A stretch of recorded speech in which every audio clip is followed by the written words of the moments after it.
나의 기도 함께 하겠습니다. 주님 안에 있는 참나는 능력, 사랑, 지혜, 충만. 주님 안에 있는 내 삶은 일체 은혜, 감사, 생각에 빠지지 않고 잘 보고 잘 됐습니다.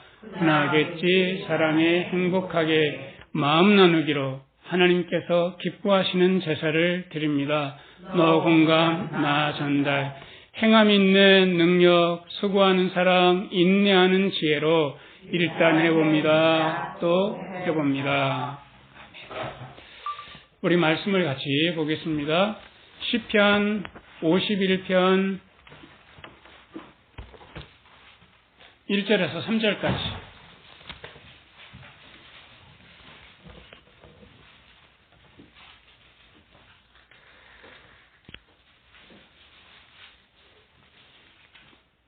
(1절) 그 앞에 보면 괄호에 어떤 내용이 나오는가 하면 다윗의 시인데 다윗이 밧세바와 동침한 후에 선지자 누가 와서요? 나단이 그에게 찾아왔을 때에 이 노래를 이 시를 지었던 것입니다. 우리 이 배경을 가지고 함께 읽겠습니다. 하나님이여 주의 인자를 좇아 나를 긍휼히 여기소서. 주의 많은 자비를 좇아 내 죄가를 도말하소서. 나의 죄악을 말갛게 씻기시며 나의 죄를 깨끗이 제하소서. 대저 나는 내 죄가를 아오니 내 죄가 항상 내 앞에 있나이다. 만약에 우리가 다윗의 시대의 백성이었다면 다윗 왕을 어떤 존재라고 생각했겠습니까? 좀 멀리서 다윗을 보는 거기 때문에 젊었을 때, 아주 어렸을 때 골리앗을 단번에 넘어뜨리고, 그리고 사울의 그 많은 핍박 속에서도 어떻게 해서든 살아남아서 왕이 된 입지전적인 대단한 인물로 생각할 거 아니겠습니까? 만약에 여러분들이 다윗이라면 다윗이 이렇게 대단한 인물로 계속해서 인식되어 주기를 바랄까요? 아니면 우리 속에 있는 찌질하고도 못난 모습까지 다 보여주기를 원할까요? 여러분들이 만약에 다윗 왕이라면 어떤 마음이 들겠습니까? 계속 잘 보이고 싶은 마음. 네, 저도 그 마음입니다.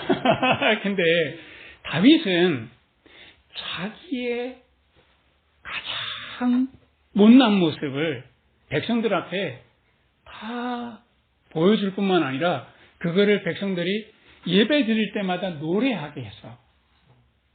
어떤 마음이었길래 그랬겠냐고 도대체. 남들이 우리 정말 저분 하면 참 열심히 살았지, 최선을 다하고 살았고 참 아름다운 분이야로 인식하기를 원하는데 다윗은 다른 마음이었다는 거죠. 오늘 1절 말씀을 같이 한번 보죠. 함께 읽어봅니다. 하나님이여 주의 인자를 좇아 나를 긍휼히 여기시며 주의 많은 자비를 좇아 내 죄를 도말하소서. 말하자면 백성들 앞에 자기 죄를 폭로하는 거예요. 그것도 이 앞에다 어떤 상황인지를 탁 박아 놓습니다. 밧세바를 취해서 나단 선지자가 찾아왔을 때 하고 자기의 처한 상황을 정확하게 밝힙니다. 나단 선지자가 다윗 왕에게 쫓아와서 뭐라고 합니까? 다윗 왕이요, 우리 성내에 큰 부자가 있고 가난한 사람이 있는데 큰 부자는 당연히 우양이 많고 가난한 자는 그저 양 한 마리 데리고서 자기 딸처럼 자식처럼 이렇게 금이야 오기가 길렀는데 이 부자에게 손님이 찾아왔다고 자기 양이 아까우니까 잡지 않고 이 가난한 사람의 양을 잡아서 잔치를 베풀었는데 이거 어떻게 하면 좋죠? 그러니까 다윗 왕이 화를 뻘컥 내면서 이런 자는 살려줄 수 없다. 이스라엘 법으로 이렇게 잘못하면 2배를 배상하라는데 이거는 2배가 안 된다. 그래서 4배는 배상해야 된다. 라고 말하니까 나단 선지자가 그게 바로 누굽니다? 바로 당신입니다. 라고 딱 지적할 때 다윗의 마음이 어떻겠습니까?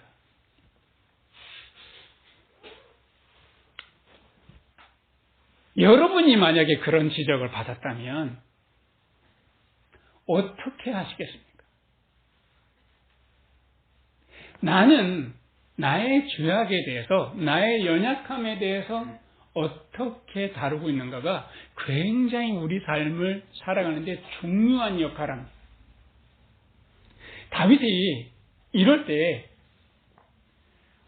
아마도 회유할 수 있었겠죠. 다단 선지자, 원래 좋은 게 좋은 거 아니야. 내가 좀 돈이 좀 많아. 그러니까 좀 우양을 나눠줄 테니까 모른 척하고 가세. 하고 타협할 수도 있겠죠. 그리고 협박할 수도 있었을 거예요. 이렇게요. 내가 좀 군사도 좀 군사력이 있지. 당신 이거를 백성들에게 알린다면 생명이 남아나지 않을 줄 알아. 할 수 있죠. 이런 똑같은 상황이 누구에게도 있었냐면 사울도 있었잖아요. 이 사울 왕에게는 어떤 선지자가 찾아왔는가 하면 사무엘이 찾아옵니다.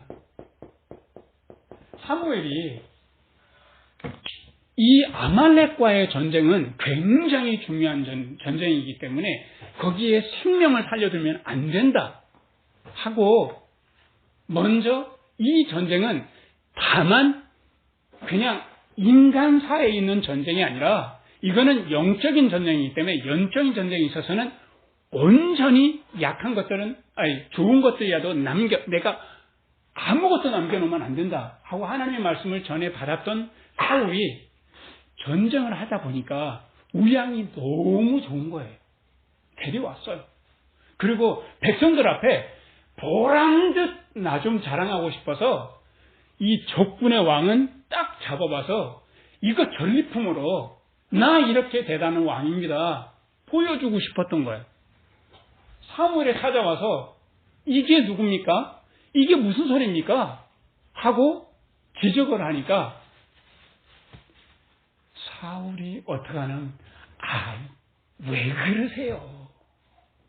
이렇게 백성들이 다 보고 있는데 지적하면 어떡합니까? 제가 잘못한 건 맞긴 한데 그렇게 하면 안 되죠 하고 은밀하게 이렇게 이야기를 주고받으니까 사무엘이 딱 돌아섭니다. 그러면 왕이 좋은 대로 하시오. 하나님께서는 당신을 버렸습니다. 하고 딱 돌아서는데 사울이 어떻게 했는 줄 압니까? 사무엘의 옷을 딱 잡습니다. 옷을 딱 잡는데 사무엘은 하나님의 음성을 듣지 않고 불순종한 사울을 버리는 마음으로 휙 돌아서서 가고요. 사울은 이 심각한 상황에서 백성들 다 보고 있는데 내가 이렇게 막 전쟁에 승리해서 환호하고 싶은 이 마음이 가득한 이 마음을 백성들 다 알고 있고 백성들도 막 환호하려고 하는 이 상황을 찬물이 싸늘하게 뛰어는 이 상황이 되지 않도록 사무엘의 옷자락을 딱 잡아서 옷자락이 어느 정도로요? 찢어질 정도로 옷자락을 딱 잡습니다. 그럼 뭐라고 이야기하냐면 체면을 살려줘야죠. 내가 어떻게 됩니까? 나에게 위신이라는 게 좀 있지 않나요? 백성들 앞에 좀 승전한 왕답게 우리 한번 좀 그냥 근사하게 한번 그렇게 걸어갑시다. 그래서 사무엘이 진척하고 가졌어요. 사울은 그때부터 실제로는 하나님께서 그를 버렸기 때문에 이 사울은 그때부터 실제로 영적인 전쟁이 시작됐고 자기 대신에 누가 왕이 될까? 하나님이 나를 버렸다면 누가 왕이 될까? 수소문해 보니까 다윗이에요. 사울은 자기를 돌아보지 않고 누구를 잡으려고 했냐면 바로 다윗을 잡으려고 했습니다. 인생이 이렇다는 거죠. 이게 비단 사울의 이야기일 뿐이겠냐고요. 이게 우리의 삶입니다. 대체적으로 사람들이 이렇게 살죠. 그래서 정치인들이 당신 그렇게 명품백 받았지? 라고 하니까 그거를 감추기 위해서 누가 나를 고발해? 그건 스토킹한 죄야! 이렇게 억울하게 뒤집어 씌우는 게 정치인들이 하는 일들이죠. 그래서 자기는 은밀하게 빠져나오고 아무런 죄를 짓지 않은 사람들에게 죄를 뒤집어 씌워서 억울하게 만들 수 있는 게 권력이라고 생각하는 거예요. 그래서 자기의 죄악과 마주하지 못하고 자기의 약함을 감추고 변명하고 사는 거예요. 인생이라는 게 그래요. 그래서 더 깊어지지 못하고 성장하지 못하고 그저 그 자리에 있다가 나도 괴롭고 남도 괴롭게 만들며 살다가 죽는 거예요. 인생이라는 게. 그래서 인생은 죄인이라는 거죠. 이 죄라는 게 뭐겠습니까? 사실은 어떤 법적으로 말할 것 같으면 윤리, 도덕, 규범에서 어긋난 것, 그런 행동한 것, 그것을 말하지만 성경에서 말하는 종교적인 죄는 그것이 아니라 화살을 군사가 쏘았는데 화살이 관역을 벗어나는 것이 죄라는 거예요. 벗어나는 것. 벗어났다는 게 뭔가 하면 하나님의 말씀에서 벗어난 것, 하나님의 말씀과 벗어났다라고 하는 것은 하나님과 분리되었다는 거예요. 그리고 단절되어서 아무것도 보이지 않고 아무것도 들리지 않는 상황을 바로 죄라고 합니다. 다윗이 밧세바를 보고 반했어요. 홀짝 반했어요. 막 마음에서 호르몬들이 막 올라왔어요. 무슨 호르몬이 올라왔을까요? 막 도파민서부터 해가지고 옥시토신서부터 해서 막 사랑의 묘약들이 막 올라와가지고 한눈에 간 거죠. 뭐가 없어요? 눈에 뵈는 게 없고 귀에 들리는 게 없는 상황이 된 거예요. 그때 사실은 보아야 될 것들이 있는 거예요. 내가 저 밧세바를 취하게 되면 밧세바는 지금 남편이 있는 여인이었어요. 누가 걸립니까? 우리야. 그 밧세바에 남편이 있다고요. 남편을 보아야죠. 저 사람 마음은 어떨까? 봐야죠. 그리고 만약에 이 밧세바를 취하게 되면 아이가 생길 수 있는데 그러면 그 아이가 태어나서 야, 나 너 바람 펴가지고 낳거든? 이 아이를 생각하냐고요. 이 아이. 뿐만 아니라 자기 가족들도 있잖아요. 가족들, 아이들, 자녀들이 참 많이 있다는 거죠. 뿐만 아니라 자기를 대단한 존재로 보고 있는 백성들 또한 있잖아요. 이 보고 있는 사람들이 이렇게 많아요. 다윗을 보고 있는 사람이 이렇게 많아요. 나를 보고 있는 사람들도 많아요. 없는 것 같죠? 많아요. 근데 한번 내가 약함에 붙들려서 내 욕망에 붙들려서 두려움 때문에 보이지 않고 들리지 않는 이런 상황, 죄 가운데 빠져서 하나님과 딱 분리가 되고 사람들과 딱 단절이 되면 아무것도 보이는 것이 없는 거예요. 보이지 않아요.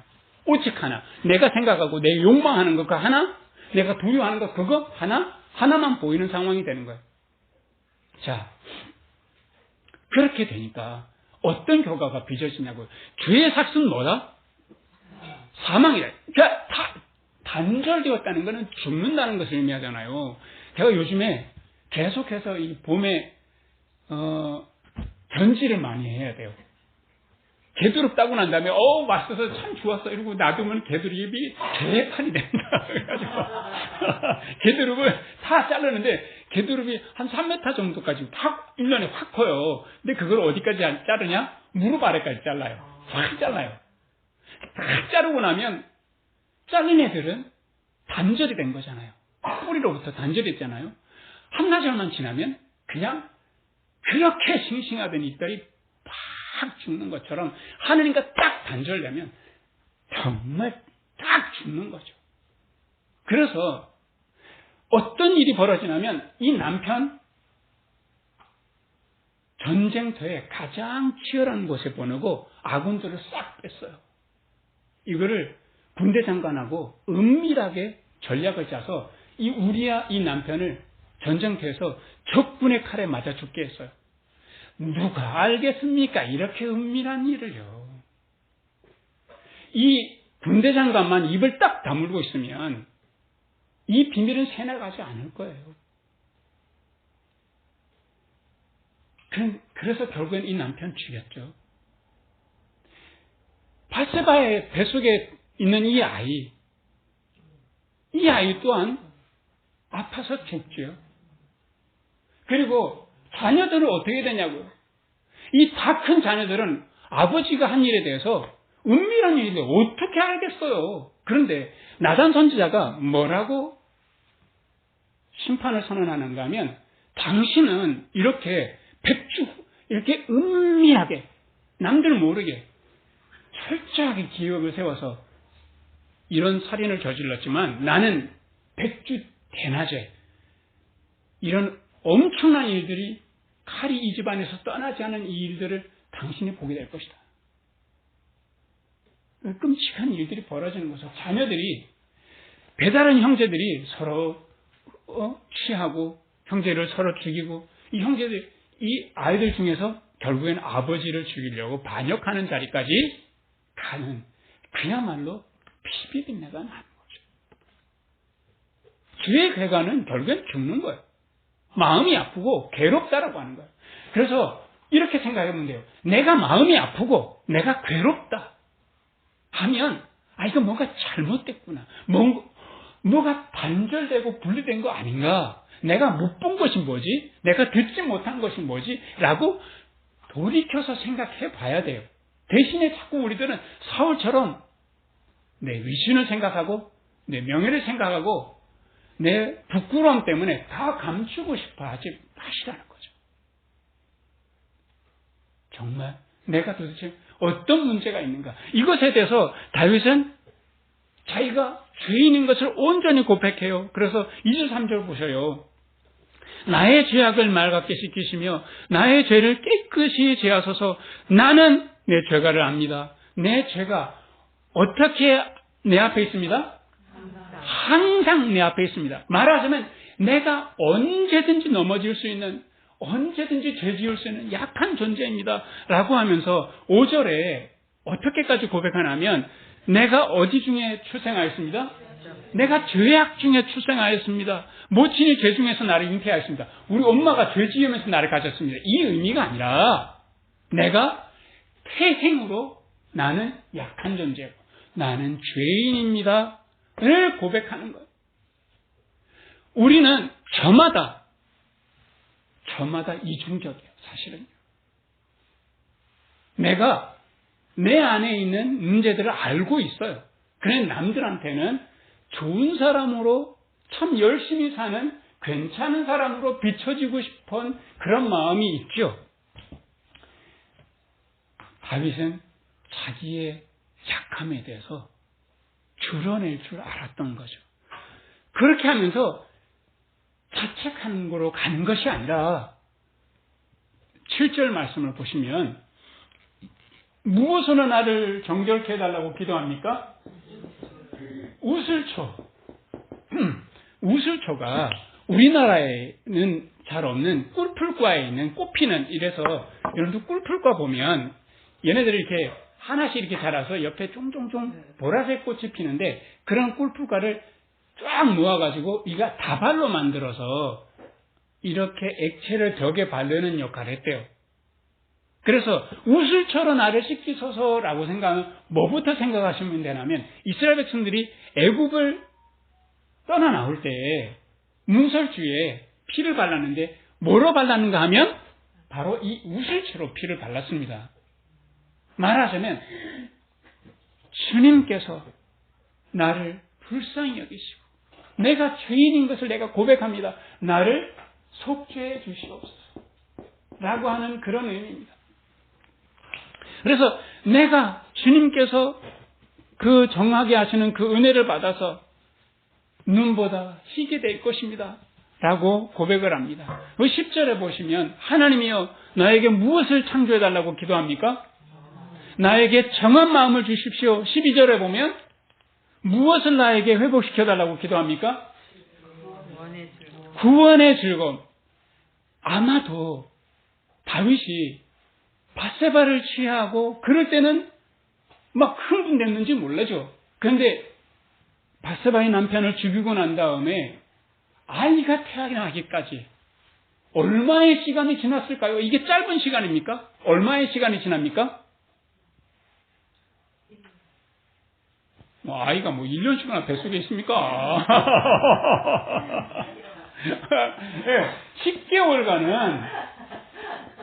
10개월간은 너무 오래된 일이라가지고 애를 3씩이나 낳으면서 애가 1년씩 뱃속에 있는단 말이에요? 애 안 낳으면 저도 아는데? 이 10개월 동안 마음의 양심의 가책이 됐겠죠. 야, 이놈아, 너 무슨 짓 한 거야? 야, 다른 나라도 다 왕들 보면 다 하는 거야. 그렇게 부끄럽게 생각하지 마. 야, 이 나쁜 놈아, 네가 어떻게 왕으로 부를 수 있냐? 이거 이제 시끄럽다고 하고 그렇게 은근슬쩍 넘어가려고 했는데 누구는 하신가 하면 하나님은 하시는 거죠. 그러면서 그의 마음에 무엇이 없었던가 하면 진정한 즐거움, 구원의 기쁨이 없었던 거죠. 그래서 주님 앞에 기도하는 거예요. 주님, 내가 그동안에 마음이 고통스러웠습니다.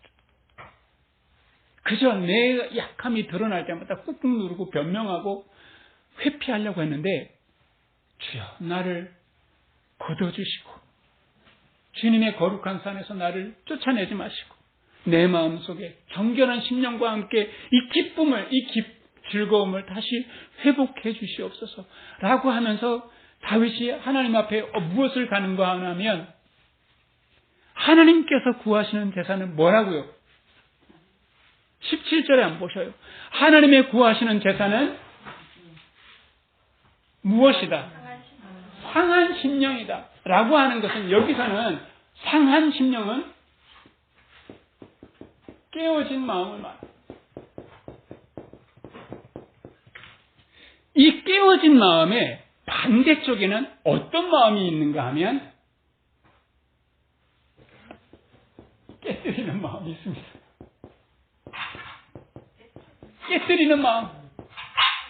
여러분들은 다윗처럼 주님 앞에 상한 심령을 내어놓고 기도하는 하나님의 구원의 은혜를 간구하는 사람입니까? 아니면 나도 깨뜨리고 남도 깨뜨리는 그런 마음입니까?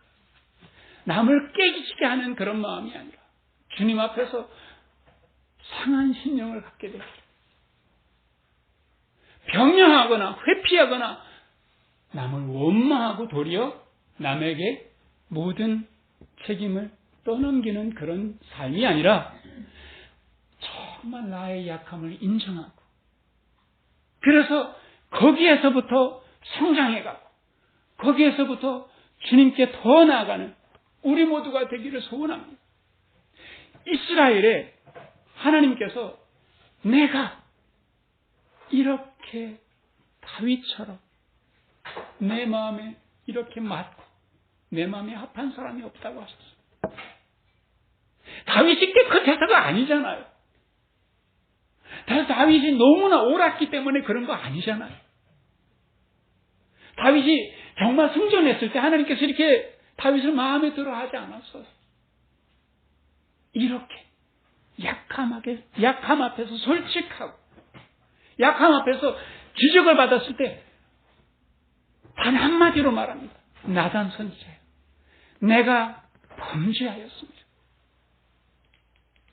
어쩌면 백성들 앞에서 부끄럽고 회피하고 싶으면 왜 없겠어요? 근데 솔직하게 인정하는 이 모습을 우리가 보게 됩니다. 거기에서 우리 주님께서 그래, 너 거기서 시작하자. 내가 거기서 너를 사랑하고 내가 너를 은혜를 베풀리라. 하나님의 은혜가 거기서부터 사실 시작하는 거예요. 내가 잘났어. 내가 변명하는 사이에는 하나님의 은혜와 하나님의 사랑이 시작할 수가 없잖아요. 여기 바닥에서 시작하는 거예요. 인생은 다 아름다운 사람이기도 하지만 다 동시에 부끄러운 사람이기도 합니다. 그래서 우리들도 정말 다윗처럼 이렇게 아름답고 이렇게 존귀한 것만 아니라 이렇게 부끄럽고 남들에게 들킬까 봐 두려운 은밀한 죄까지 있는 것을 우리가 인정하고 주님 앞에 주님께서 기뻐하시는 상한 심령입니다 라고 고백할 수 있는 우리 모두가 되기를 소망합니다. 눈이 뜹니다. 다윗이 이렇게 고백할 때 무엇이 보이기 시작하나 하면 18절 말씀을 같이 한번 읽어보겠습니다. 주의 은택으로 시온에 선을 행하시고 예루살렘 성을 쌓으소서. 누구 때문에 이 시온이 문제가 일어나고 누구 때문에 예루살렘 성이 분열이 일어났는가 하면 바로 자기 때문이었던 거죠. 그래서 자기 백성들이 자기 때문에 압살롬과 전쟁이 일어나서 다들 피하고 도망가야 되는 이런 혼란 속에 빠진 것. 그래서 주님 앞에 이것이 다 보인 거예요. 주여, 다 내 잘못입니다. 내 주위에서 잘못된 것이 다 제 잘못입니다. 그래서 이 시온의 선을 행해 주시고 예루살렘 성, 내가 무너뜨린 이 예루살렘 성을 다시 쌓아 주시옵소서. 하나님 앞에 눈을 뜨고 이렇게 하나님 앞에 고백합니다. 그래서 내가 주님 앞에 회개하면 나 아는 모든 사람들에게 하나님의 은혜와 하나님의 사랑이 강같이 흘러가는 것을 기억하시기 바랍니다. 내가 잘못해서 내가 내 죄를 감추면 이 죽음의 강이 흘러서 자기 자녀만 아니라 모든 백성들까지 괴로웠던 것을 우리가 보았잖아요. 그래서 아무쪼록 나의 약함 앞에 철저하게 낮아지시고 철저하게 인정하여서 우리 하나님의 은혜를 경험하고 하나님의 사랑을 경험하여서 이 사랑이 이 은혜가 나만 아니라 모든 나를 아는 사람들에게까지도 전달되어질 수 있는 축복이 함께하는 우리 모두가 되시기를 주님의 이름으로 축원합니다. 우리 같이 기도하겠습니다. 은혜로우신 하나님 아버지, 사울은 자신의 잘못을 지적받았을 때 아무것도 보이지 않고 사무엘에게 나의 체면을 살려달라 구걸하였지만 다윗은 하나님 앞에 나단 선지자 앞에 내가 범죄하였습니다. 내가 연약한 자요.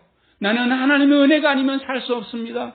고백하였던 것처럼 상한 심령이 되게 하여 주시옵소서.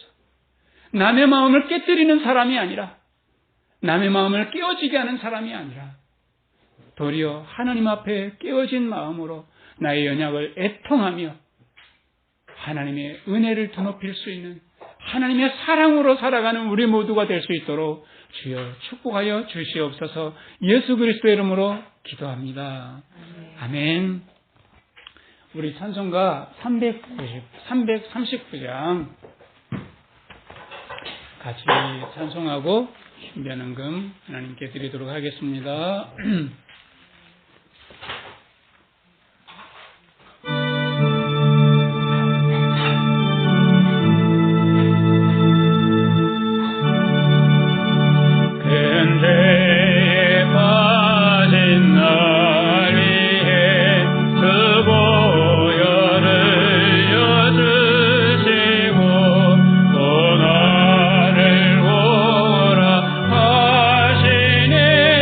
주께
기도 드리고 죽도록 예배를 마치겠습니다.